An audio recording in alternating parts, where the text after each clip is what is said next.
Hello everybody and welcome to Game A Dayer. My name is Step and it is day 84 here on Game A Dayer. It is also a Sunday in spring, and you know what that means. It is going to be a spring Sakura Sunday. Today we are playing Sakura Angels, and let's see the review, or the blurb. Two girls blessed with magical powers are faced with the task of saving the lonely protagonist from the clutches of a mysterious witch and ancient evil sealed away long ago by his ancestors, who had just as boob-a-licious looks as they did, I'm sure. What does this sorceress want from our protagonist? We'll find out.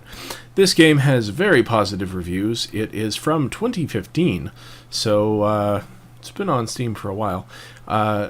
Warning for possible nudity. We'll see if we come across any of that.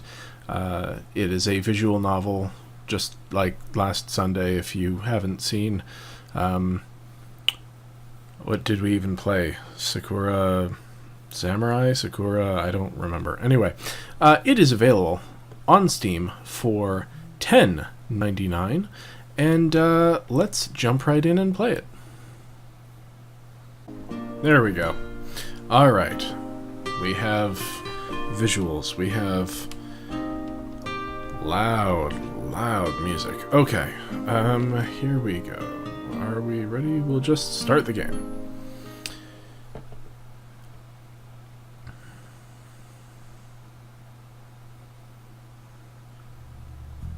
Every night I have the same dream. Every night, I'm always brought back to this place without fail.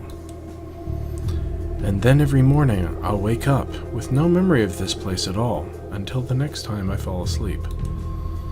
Not a single night has went by without my consciousness being dragged into this abyss. This realm is devoid of light, so much so that I can't even see my hand in front of my face, no matter how desperately I wave it. The concept of sound is just as absent, my steps silent, and my distress cries swallowed by the bordering darkness as quickly as they have left my mouth. Sounds depressing. I'm in a bleak, barren wasteland of nothingness. Spending any prolonged amount of time here begins to make me doubt even my own existence. Yet despite feeling suffocated by a striking absence of anything, I know I'm not alone. Something is watching me, stalking me from the shadows. I can't say for sure what it is, but every once in a while I'll catch sight of something from the corner of my view. A pair of burning, bright eyes, fixated purely on me. They hate me, despise me. There's an overwhelming sense of animosity radiating from whoever they belong to. I know they want nothing more than to lash out and attack me, but something is holding them back. A force they truly despise. Invisible chains that bind and restrict them from the one thing that is on their mind. At first, when I began dreaming about this place, the eyes were distant like glimmering stars. But with each passing night, the eyes seemed to inch ever closer and shine ever brighter. I think whatever force has been holding them from me is beginning to fade. What will happen when these eyes reach me? I shudder to think. I know it's just a dream, so I should not be afraid. But everything I experience here is so vivid. None of the usual murky haze that shrouds such dreamlike environments seems to exist here at all. I have perfect clarity. I can feel the stagnant, freezing air all around me, enough to incite a shiver out of me every once in a while. Since I'm so used to this dream, I know how it'll end. I'll wade through the darkness for what seems like an eternity, never finding anything until the morning finally comes to pull me out of this nightmare. If I had dreams like that, I don't think I'd want to fall asleep. At least, that was how it usually ended. Something is different, though. Those hateful burning eyes that always kept just out of sight before. I'm suddenly confronted by them. Never before have they been so close. Never before have I stared straight back into them. Their narrowed, piercing gaze roots me to the spot, and a shooting pain surges through me. I can't move. I can't breathe. And then, from out of the darkness, a crooked smile spreads, just as sinister as the eyes.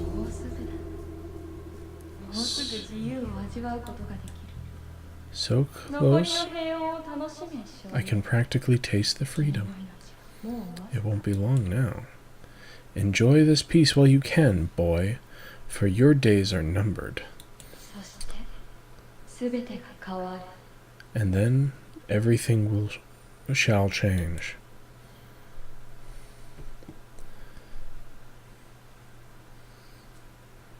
Alright, we have a standard issue IKEA furnitured bedroom. Ugh. My head is killing me. These morning migraines are the worst. Every morning, without fail, I always wake up to a sensation not unlike my skull being pounded by a jackhammer. Thump. Thump. Thump. It's almost like a heartbeat. I feel like my head is going to split open. It's weird though, because even though the pain is so intense, it never lasts long. In the space it takes me to get up and head for school, the pain is usually reduced to just a dull throb at the back of my skull by then. So it isn't too much of a hassle in the grand scheme of things. Certainly isn't a way to wake up. But it certainly isn't a way to wake up. Yeah, I, again, wouldn't feel like sleeping if that were my life. I just find it odd how consistent it seems to be. Anyway, have you gone to see a doctor, bro? Enough pondering these weird mysteries. It's time to tackle the day! After a moment of wrestling with my blankets, I swing my legs around and drag myself out of bed. A quick look at my bedside clock tells me it's still early. I do not see a bedside clock. Just saying. Too early.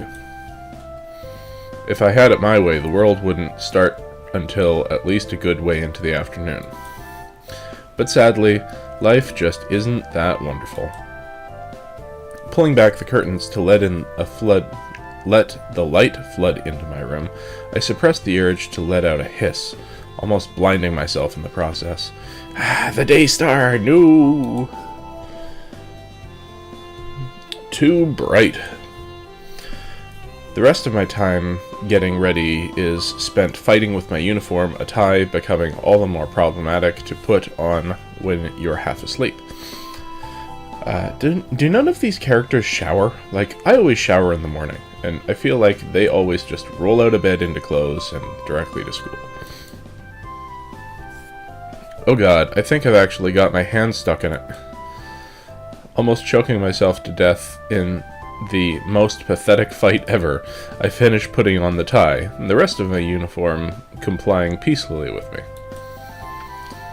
Unable to find a comb, I settle for just flattening my hair down with my hands.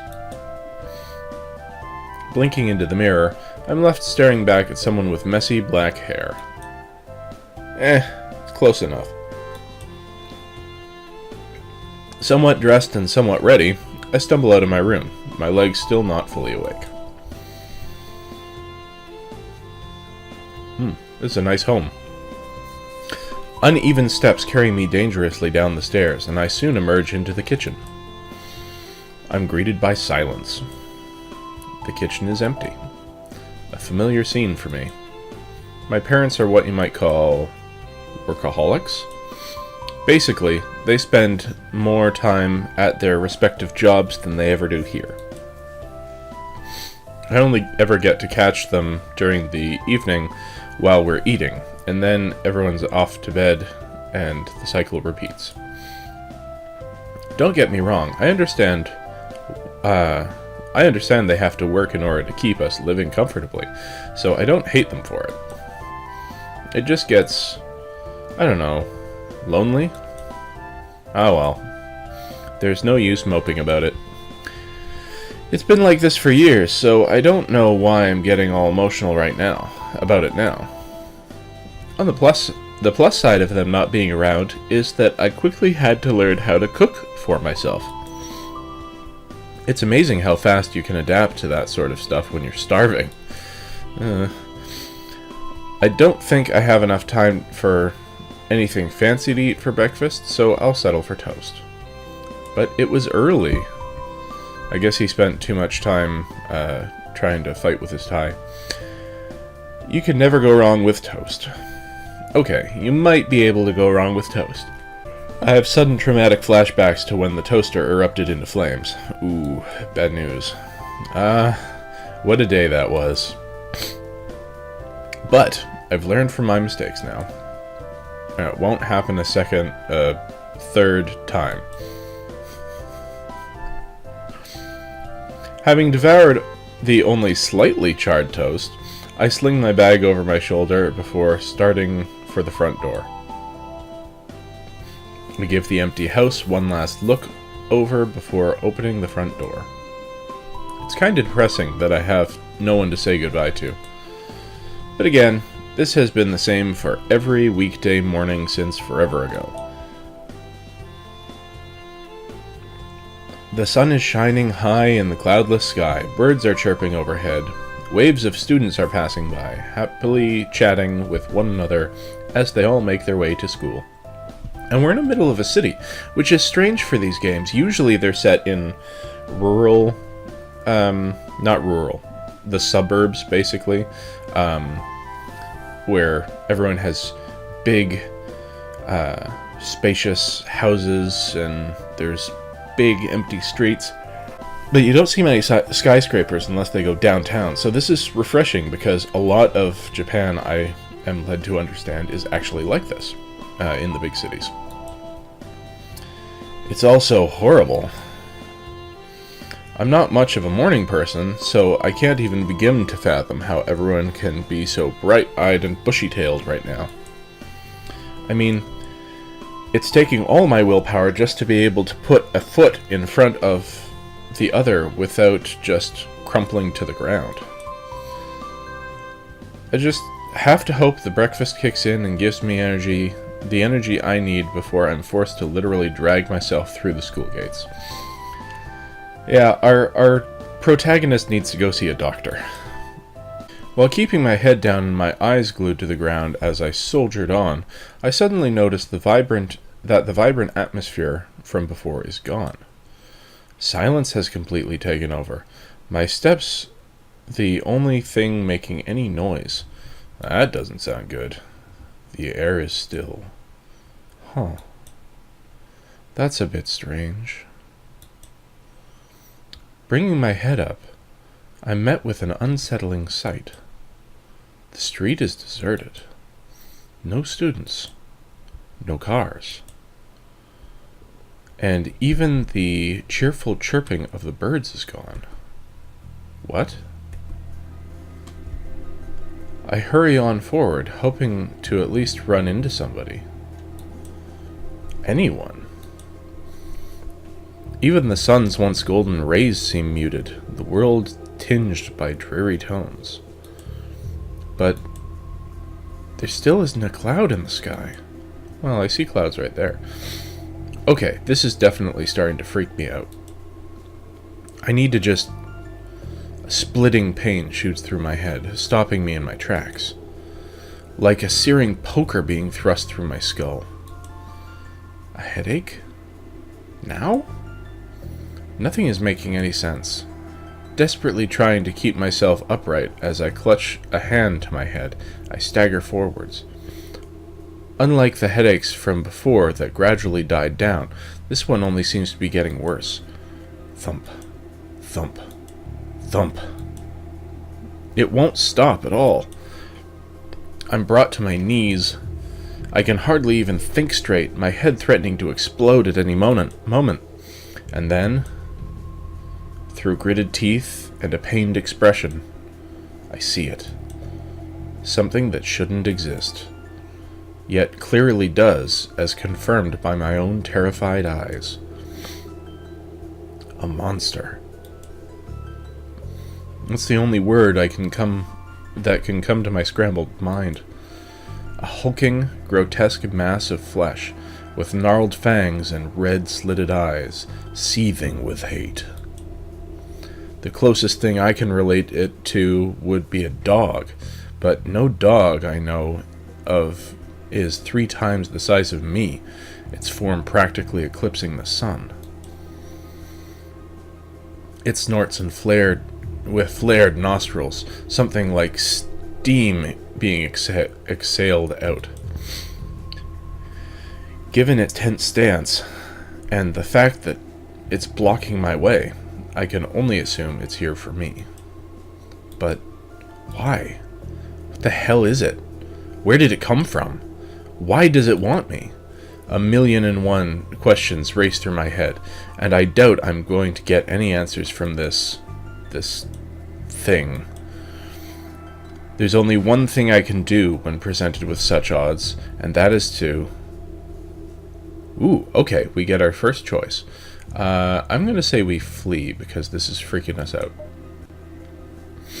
Yeah. Of course. I would be an idiot to attempt anything else. When confronted with something that defies everything I know about nature, and has a look that says, "I'm going to eat you," it's basic human instinct to want to run. It's basic animal instinct, I'd say. Not giving the beast any more of my time, I spin on my heel and hurtle myself in the opposite direction. Any fatigue I might have felt earlier is magically gone as I pump my legs frantically. It's amazing what fear can do to pep up your senses. I run as fast as I can, but in my haste, I twist my foot at a bad angle, crumpling into a heap on the floor. Oh no. Ignoring the nasty scrapes across my knees, I desperately try to heave myself up off the floor, but it's useless. I'm a complete wreck.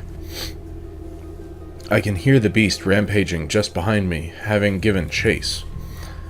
The fear of impending death is making my limbs useless, my scattered mind unable to give them any clear commands. The only thing I can do is turn my head around to meet my incoming demise, the beast stomping so hard across the ground that cracks spread out with each step. It's over. Right before the beast can connect with me and bring my life to a grisly end, a dazzling, radiant light floods my vision, engulfing both me and the monster. The beast stops in its tracks, a guttural cry escaping it before it vaporizes before my eyes. What the hell just happened? Jeez, that was so close. Are you alright? A cheerful voice chirps. A welcome sound after the terrors of that thing. Don't talk to him. We have to leave before... And then another voice that's less cheerful? In fact, they sound angry more than anything. So I did not realize this was going to be a voiced game. That's pretty cool. The light soon fades, revealing my saviors. Though, this is definitely the last thing I was expecting. 2 girls, roughly my age, stand before me. I blink several times before I scrub at my eyes, hoping things might make a little more sense. This can't be real. I'm having more trouble believing these girls are actually standing before me than I did the monster. wielding weapons and costumes taken straight out of a fantasy book. It's all a bit much for my brain to attempt to process. Our name is Kenta. Good to know. What the heck was that? A shadow. The more cheerful of the two simply says that to me, her stance relaxing some. Huh? What was that supposed to explain everything? I glance down at my feet, where my own shadow stretches, but the girl bursts into a giggle. Not your own shadow, silly. That thing we just took care of, which you're welcome for, by the way, is what we call a shadow. The physical manifestation of all the hatred and negative emotions that might lurk in one's heart. Normally, they're not so aggressive during the day, though. It was really out for you. We're usually pretty good at nabbing them before they get to you, but this one completely took us by surprise. I'm happy we got here in time. You're not hurt, are you? No, I'm fine, but... As if things weren't bad enough that we had to reveal ourselves to him. Now you're just casually blabbing away things that no normal person should have a right to know. Have you lost your mind? I'm cut short by the more aggressive looking of the pair, whose expression had grown darker and darker as the cheerful one had spoken. Looking like she's unable to take it anymore, she exploded, causing both of us to jump. Aw, but he looks so confused. And now that he's seen one of the shadows firsthand, don't you think it's just a little too late for us to quietly slip back into the shadows? Her eyes narrow into a frightening glare. It's clear she isn't happy, but I don't think she has anything to counter that. See? You worry too much. We'll only tell him what he needs to know. Nothing more, nothing less. The upbeat girl brings her attention back to me, a sparkle in her eye. Right, so, Kenta, where were we? These costumes. We were... Wait. How do you know my name? Oh... Whoops. She put her hand to her mouth as if to try to take back the words. The question continued to pile up, and I still hadn't gotten any answers. You idiot. Whap. The serious one wraps her fist against the other's head, who sticks out her tongue in a sort of tee-hee my bad kind of way. It's all very Japanese. So, you guys know me? I've never seen them before in my life. And given how they look, I definitely think I would have remembered them. Well, we don't know you personally, but we've been watching over you for a while now. You've become quite a point of interest recently, you know. Me? What the heck did I ever do to get such attention?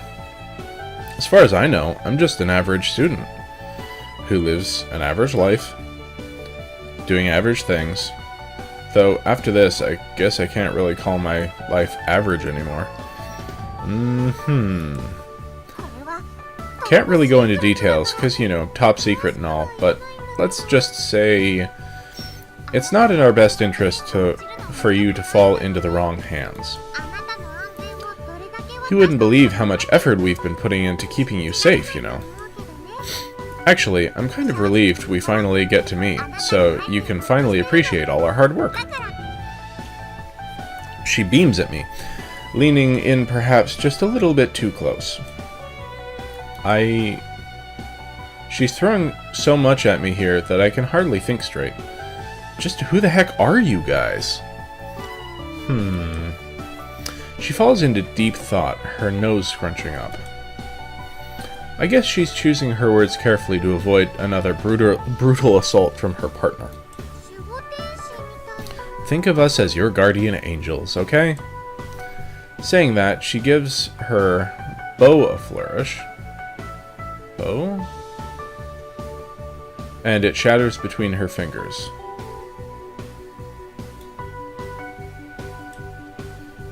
Moments later, the shattered pieces of bow begin to gather behind her, the shards piecing back together rapidly until they form a pair of wings on her back. The wings, while not strictly attached to her, at least seem to function as they sway in the breeze and give off a glimmer every now and then. Wait, are they literally angels? Let me get this straight. To start from the beginning, the thing that attacked me, that monster, you call those shadows. Uh-huh. And these shadows have supposedly been hunting for me for a while now? Uh-huh.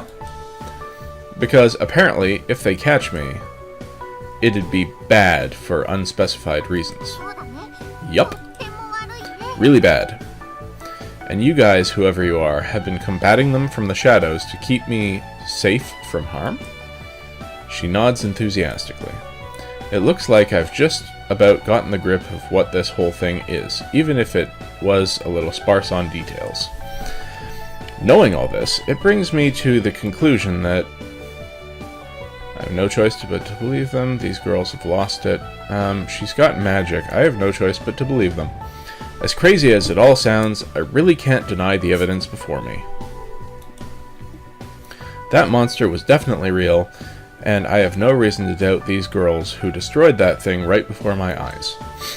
Okay, so, what happens now? Well, now that the shadows have gotten more aggressive, I really don't think we can go back to our old job of watching you from afar. We were just lucky to just barely catch that thing just now, after all. Somehow I don't like the sound of that, or what it might imply, at all. So, we'll be parting ways for now, but expect us to be keeping an extremely close eye on you from now on, okay? Bye-bye, for now. She gives me a wink and a wave before taking off in the other direction. Her less enthusiastic partner simply turns her head from me with one last humph before following after her. What did he do? I'm soon left completely alone within the street, where just moments ago my entire world had been spun on its head. Did all of that just happen? Ah, geez, all of this will have to wait for later, though. Right now, I have to focus on the bigger issue, being late for school. Because it wouldn't be an anime game if we weren't late for school. I break into a sprint as I try to make up for lost time, all the while hoping that I'll never run into those two again.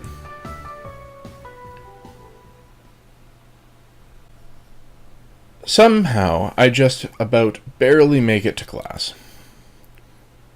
It was a photo finish through the door, right as the bell went, but I made it.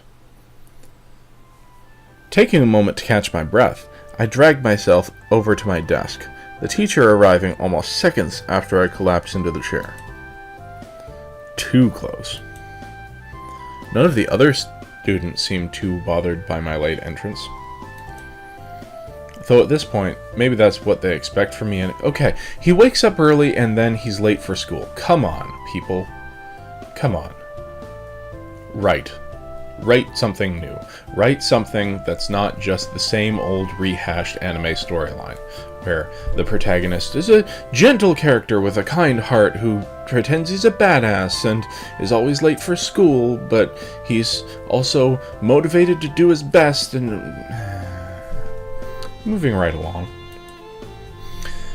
I have been pretty late at times, even missing the bell entirely some days. Mostly due to sleeping in.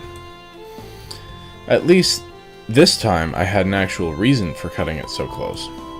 However, after what happened earlier, I think it's going to be impossible for me to focus on the lesson.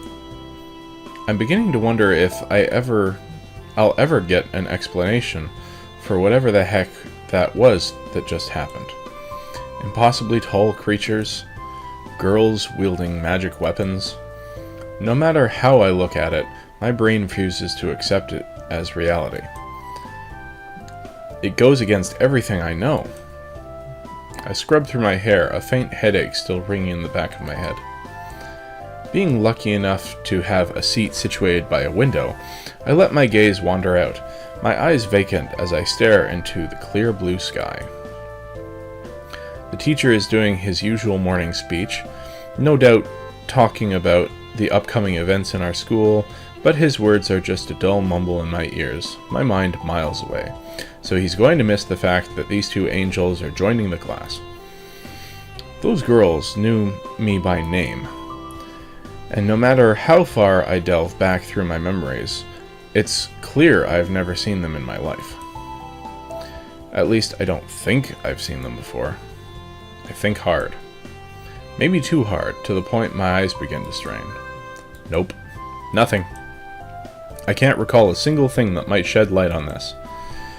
Defeated for now, I tune back into the class whilst still keeping my sights set on the sky, the teacher's voice becoming clear once more. Now, I know it's a bit sudden, but as of today, we have 2 transfer students, nailed it, that will be joining our class. Transfer students? At this time of year? It's a bit late to be joining, don't you think? Even the teacher sounds confused as he announces them. Not just 1, but 2? Why do I get the feeling there's something off about this? Almost as if it's tied into what happened earlier. Ha. No. It couldn't be.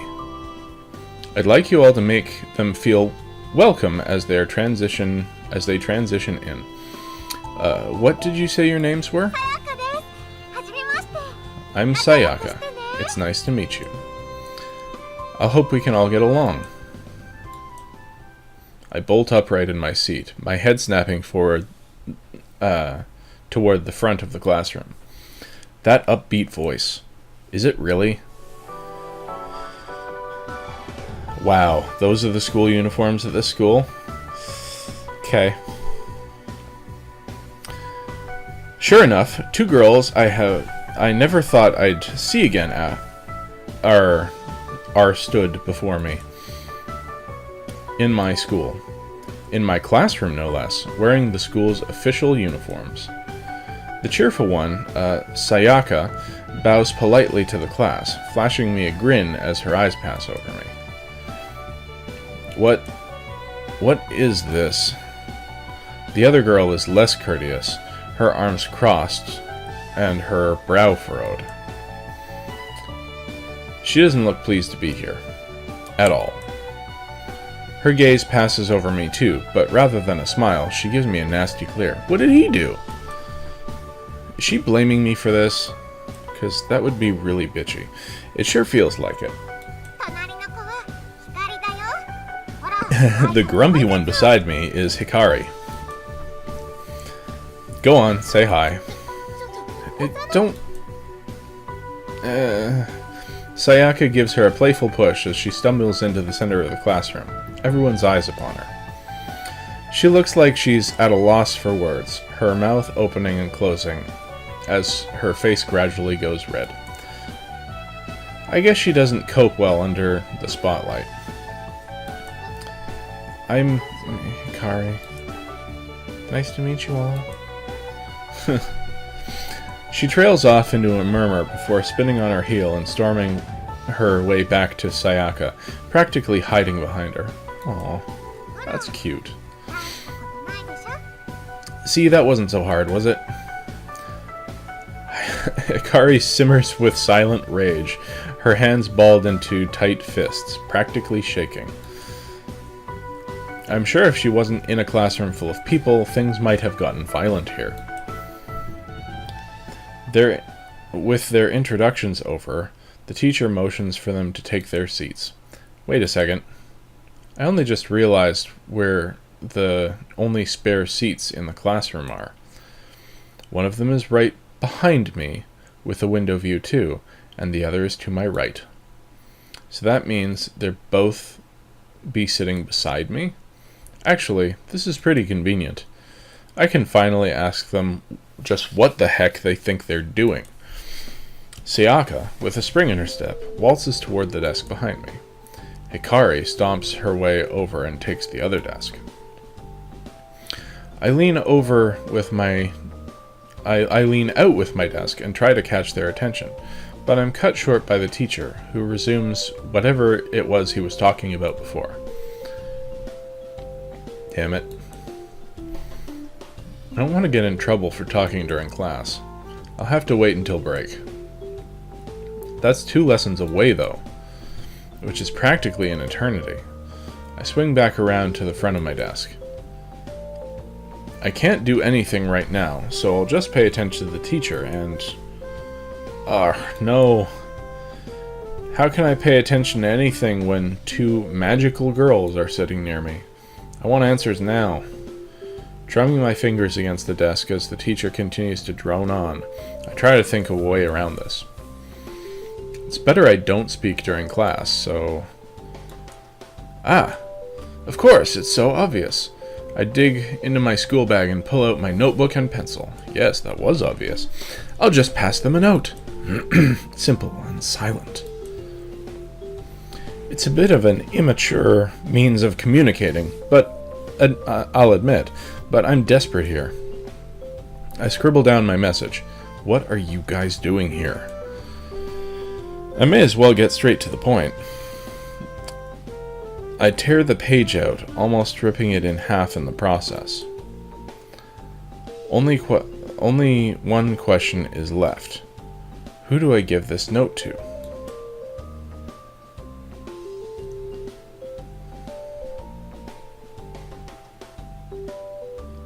I mean... Well, this is going to be harder to pass a note to someone directly behind me without looking too suspicious. I get the feeling Sayaka might actually want to respond. I actually thought it'd be easier to pass a note behind you. You just put your hand out behind you holding the note and the teacher doesn't see it. Kicking back in my chair, I lean backward and slip the note onto her desk while keeping my eyes forward, as if I were a good student who was actually paying attention to the lesson at hand. At least, I think I managed to give her the note. After a minute or two of twiddling my thumbs, I begin to lose faith in my plan. Maybe this was... Something suddenly taps my shoulder, the same page I had torn out from my pad before floating down to my desk. Success! Written below my own hastily scrawled, but just barely legible message, is one in far neater handwriting, and accompanied by a smiley face. We're here to protect you, silly. Protect me? Right. I remember her saying something about them being my guardian angels, and that they'd have to keep a closer eye on me. But this is ridiculous. I scribbled down my reply, writing as fast as so fast I have to cross out a word several times before I finally get it right. Okay, I get that part, but do you really need to be this close? How did you guys even manage to get enrolled? Did you forget how close you were to being chomped on this morning? We're not going to let that happen again. And as far as how we got in, well, let's just say we can be very persuasive. We can very persuasive. Who actually writes whatever. At least she gave me an answer. Somewhat. Now that I think about it, the teacher did look a little confused as he introduced them. I'm guessing they wormed their way in with whatever magic powers they have. It's a bit scary, actually. Magic. I used the word so casually. Am I just accepting its existence now?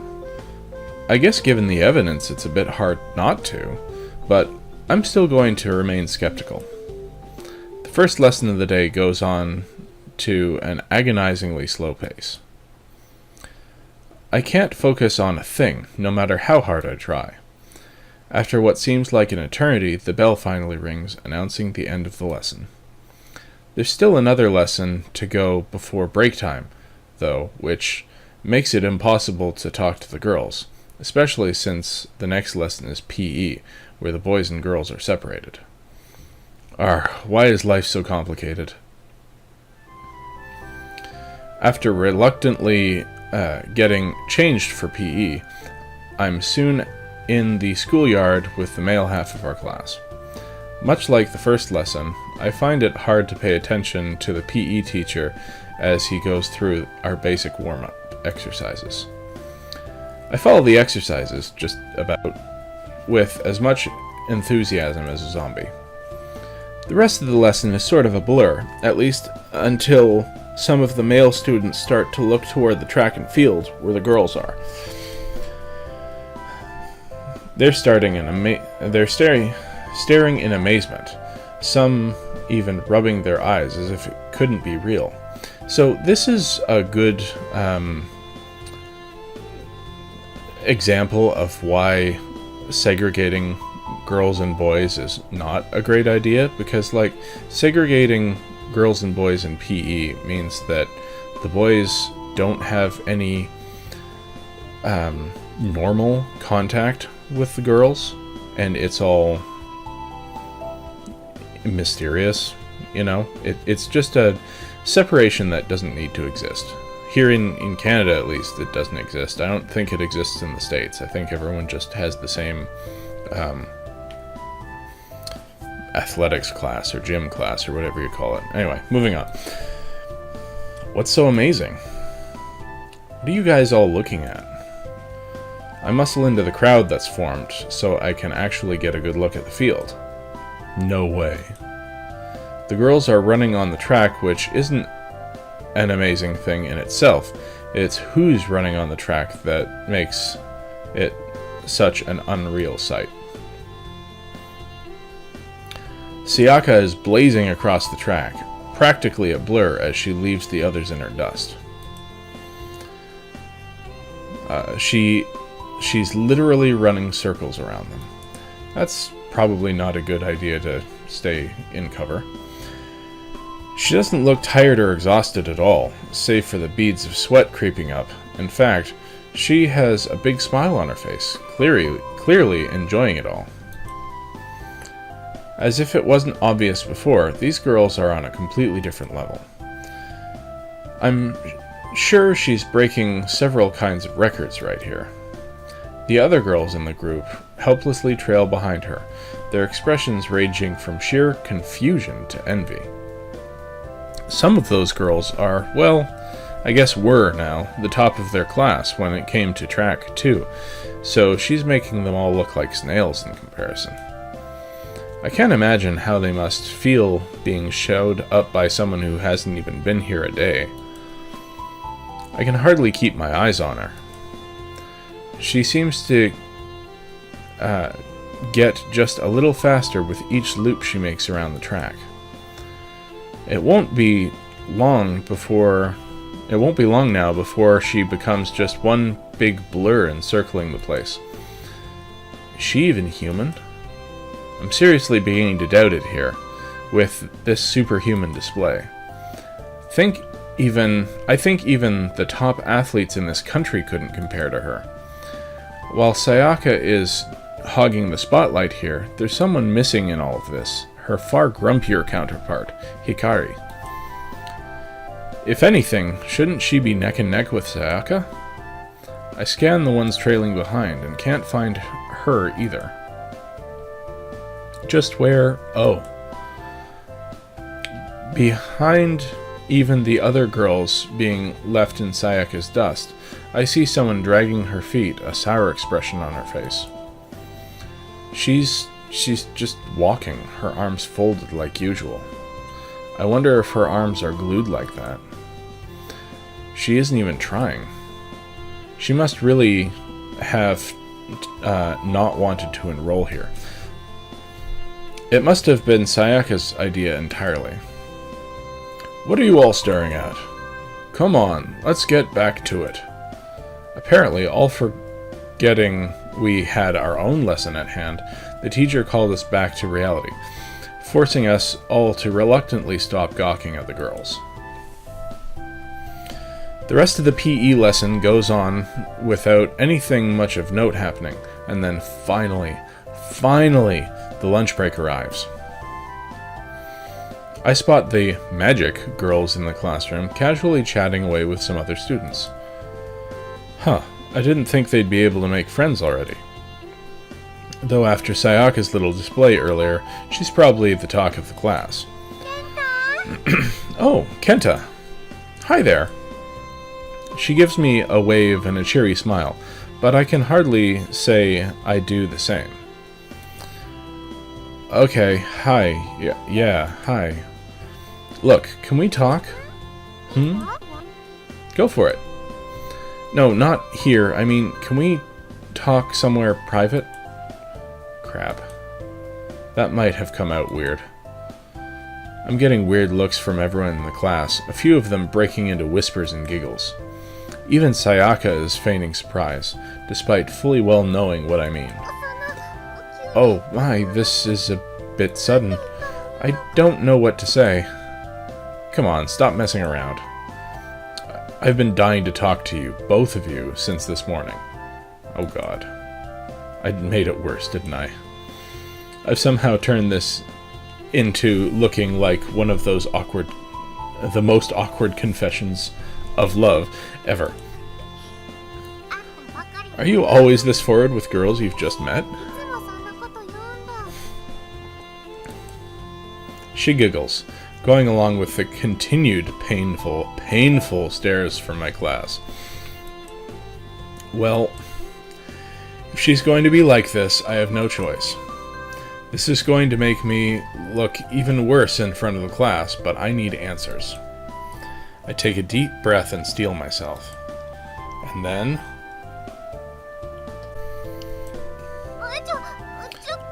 Hey, what are you doing? I grab her by the wrist and, pulling her along toward the classroom door, whether she likes it or not. Given what I witnessed before, I'm sure she could have me flat on the floor if she was truly opposed to this. I think she's just messing around at this point, though. And you too, come with me. Kya! Who said you could touch me? With my free hand, I take hold of Hikari's wrist, no doubt cementing myself as some sort of deviant within my class. Thankfully, they both follow along without too much resistance. Ignoring the brunt of Hikari's verbal abuse, I continue on to the doorway. I just have to find somewhere quiet where no one will hear us discussing this magic and monsters business. The question is, oof. In all my haste to escape the classroom, with both girls in tow, I crash into someone who is already making their way through the door. They stumble backward, looking slightly dazed. Thankfully, they don't look hurt. Are you okay? Sorry about that. I offer her an apologetic smile. Who is she again? She must be from my class. I can't recall her name at all, though. It's fine. She speaks in a cold tone, her equally cold eyes locking onto my own in an intense stare that completely betrays her words. Yikes. I guess she has a reason to be annoyed given my clumsiness, but this is a look of pure hate. Okay then. Confirming she's okay, I continue on with Hikari and Sayaka. They're protesting, mostly from Hikari's side, increasing in volume. I can't even begin to imagine what this must look like for people passing by. I'm sure even as I head to the stairs, that girl is still staring at me. Did I do something to annoy her? I mean, beside the clumsiness from today, of course. Yeah, I can't worry about her now. I've got bigger problems to worry about. Namely, 2 big problems, one for each hand of mine. Emerging onto the roof, I'm thankful to see it's devoid of life. Safely walled by tall mesh fences, the roof is technically a spot students can spend their breaks at, but it really isn't that popular. Works for me. Okay, now you guys can explain this whole mess. Question mark. I release both of their wrists simultaneously. Sayaka bounces happily, completely unbothered, while Hikari, on the other hand, rubs her wrist as if I had assaulted her. Next time, how about you ask before you go grabbing someone like that? You're lucky we're in a public place, or I would have sliced you in 2. Oh, this is exciting. It's gonna be one of those confessions I've heard so much about. Eh? Confession? To who? Both of us? What the heck are they even... I shake my head. This isn't a confession. You know full well what this is about. I can feel my face burning up. It really is exhausting dealing with them. Sayaka gives me a teasing smile before bursting into a giggle. Apparently, this is the funniest thing in the world to her. I know. You just want an actual explanation for all of this, don't you? I just couldn't help myself. Thank you. I let out a sigh, my shoulders drooping. Finally. So what did you want to know about first? Just who are you guys? What was that monster? How long are you going to stay here? Just who are you guys? Okay, this should be the most obvious one to ask. I asked it before, but only got a vague answer of them being my supposed guardian angels. I'm hoping she feels more generous right now, though. Well, I'm Sayaka, and this is Hikari. Did you forget our names already, silly? I might actually rip my hair out here. I open my mouth once more, to once more say that she knows damn well that's not what I mean, but it seems she's way ahead of me. In all seriousness, I'm not really sure how much I'm allowed to say. We're already bending the rules as it is, just showing ourselves to you. I mean, really, this whole thing is complete disaster. Why did you have to cause us so many problems? Hey, it's not my fault, I think. Just be thankful you're so important to me, or we could have left you to get eaten by that thing. The realization of what she said slowly dawns on her. Oh, this is so cute. Funny. It was quite fun watching her usually grumpy face gradually go red before she stomps in a fluster. I mean, important to us. Us. Smooth. Sayaka giggles and gives her a playful punch on the shoulder. Hikari responds in kind by giving her a wallop on the shoulder, with nothing playful about it. Are these two even partners? Anyway, I try my best to keep things on track, though I'm sure it won't be long before it devolves into violence again. I think the most we can tell you is... We're not from around here. Rather, we were sent here specifically to ensure your safety. Do you belong to some sort of group? Wait, are there more of you with these weird powers? I might have said too much already. She rubs at the back of her head with a grin that pretty much says, "Whoops." I probably won't be able to get any more out of her on this subject. For today, at least. Maybe if I catch her off guard another day, she might slip more. So, was there anything else you wanted to know?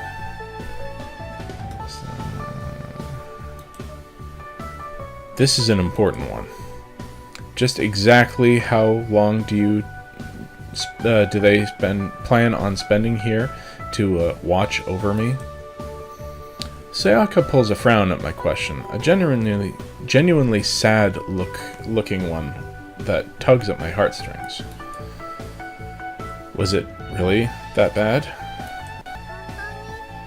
It's almost like you don't want us around. Are we that much of a nuisance? Damn it. Why does she have to phrase it like that? That's clearly not what I meant. I think. It's just, as long as they're here, I'm sure there's going to be nothing but trouble in my life. Aw, come on. I didn't mean it like... She suddenly burst into a bright, beaming smile again, almost blinding me. I know. You're just easy to mess with. I couldn't help myself. This girl. She breaks into a laugh. One I'm sure can be heard by the entire school from all the way up here. We won't be here long, I promise. Just until we've sorted things out. I guess you can't tell me what needs to be sorted out. She puts a finger to her nose and winks. I thought so. Top secret and all that. But we're in the process of figuring this mess out. It shouldn't take long. Maybe a couple of days. Oh, okay. A week at the most. A week? If it was up to me, we'd be gone by tomorrow. I hate this place. It's so noisy. Well, if somebody were more useful and helped me instead of just complaining all the time, we might get things done quicker. Whoa, she said that without her smile faltering one bit, her tone just as cheery despite the biting words. That's kind of scary. Even Hikari has no arguments against that, those words causing her to fall silent as she shrinks back from her deceptively bright partner. Moving on. So is there anything else you wanted to know? So, we're supposed to ask about the monster, but I don't really think we need to know more about the monster. I guess that's all we have time for now. I think the bell for the second half is about to... Yup. There it is. Time to go back now, is it? She stretches her arms into the air, giving a small yawn. Well, I hope we were able to clear things up a bit. Something like that. Come on, we don't want to be late. Sayaka bounds for the stairs as if we were in some sort of race, her partner trailing behind as she gives me one last look. She stops, her eyes cast downward for a moment before flicking back up. Hey. What's up? Nothing. It's nothing. And like that, she disappears down the stairs too, leaving me alone on the roof. Huh. I wonder what that was about. I guess I should follow after them. And we should be calling it a day. Sorry guys, I know there's lots more to this game, but we only have a limited time here on Game a Dayer, and if you want to see the rest of this game played through, then let me know in the comments, because I might be willing to do full playthroughs, but I need to know that people are actually going to invest time in experiencing them. This is Game a Dayer. We have been playing Sakura Angels here on Spring Sakura Sunday. Thanks so much for joining me. If you liked this video, please give it the old thumbs up. That would really help me out. Also, feel free to leave a comment about anything you might like to talk about in the comments down below. Also, if you're not already subscribed to this channel, you should do that, and when you do subscribe, make sure you hit that dingy bell, because that will let you know when I upload a new video, which I do every single day. So please come back tomorrow and join me when I will be playing something for Mobile Monday.